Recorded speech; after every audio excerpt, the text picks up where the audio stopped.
You know when you're mixing some BS together that have no right to be together? Well, vampires Nikola Tesla, Emperor Palpatine, and the 1800s. And that concoction would be the game Evil West. And oh, by the way, spoilers for like everything. So let me paint you a picture. You're a cowboy with an electric gauntlet for melee and a long-range rifle, those being your main utilities during combat. You also have an evade to dodge enemy attacks. Now, most of the moves you can upgrade are for the gauntlet, so one would expect that to be the primary way to attack, kind of like a brawl. But oh no, that's not what it's like at all. So instead of that, you will spend 70% rolling away from the mob each encounter has, just so you can get a clean line of sight on the enemy pelting you with long-range attacks. And the aiming to hit said target is terrible. You'll be trying to hit a creature in the back, and all of a sudden your reticule jumps to the completely different enemy that happened to be closer, but slightly to the left. This shit was so obnoxious and really just made the experience a little sour for an overall really cool game. Okay, enough rambling. The setting, this takes place in 1895, Western time. Pew pew! You start out by blowing up a bridge as a train rides on it. And all this just so they can capture a vampire named Chester. Chester the vampire. That shit's funny.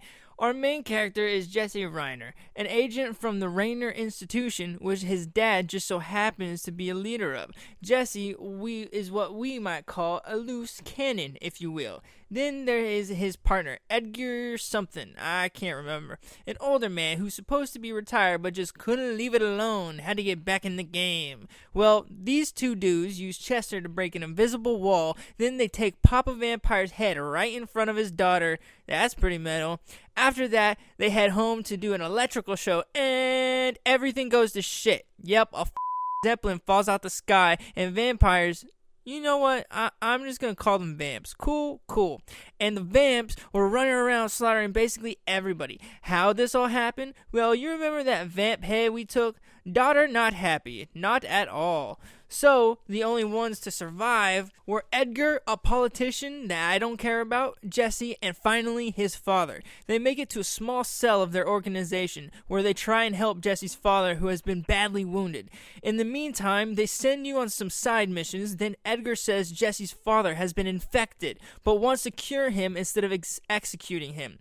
Do you hear that? It's magical plant time! And well, Jesse's father actually got better.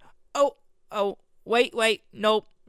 He turned to a vamp and murdered everybody while Jesse was on a mission. So now Jesse's gotta fight his peepaw. Once confronted, Jesse's dad tries to convince Jesse to join him, like on some Darth Vader shit. But of course, he was rejected, and Jesse ends his father. Then, they find out that the original vampire's daughter has been behind all of it all along. So you go to stop her, having a monster fight, and bam, you're done.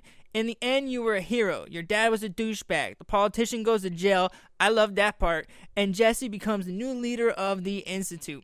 Honestly, I love the atmosphere in the game and really enjoy the actual story. Also, I played this game with my best friend, and he enjoyed the shit out of it. And here he is. Okay, this should be on. Alright. Hey, I'm his best friend Devin. I'm going to explain to you what I like a little bit about the game. The game itself had a lot of oddities, but I did have a favorite character in mind, low-key. It was Agent Bloom. You know, he was pretty smart. Actually, he was the guy that was doing all the research about the Sanguine, the other vampires and whatnot. Real fascinated about this stuff, for real. I really liked the fact that at some point towards the end of the game, he just started realizing that he didn't care. And that he needed to be like Jesse and Governor, the old dude. And I really respected his choice with that towards the end. He's my favorite character out of all of them. Enough said. This game definitely takes you for a roller coaster, and even through my complaints, I think this game is creative as hell. I give Evil West 5 cowboy hats over 2 big-ass Zeppelins. Westerns are funny. Tee.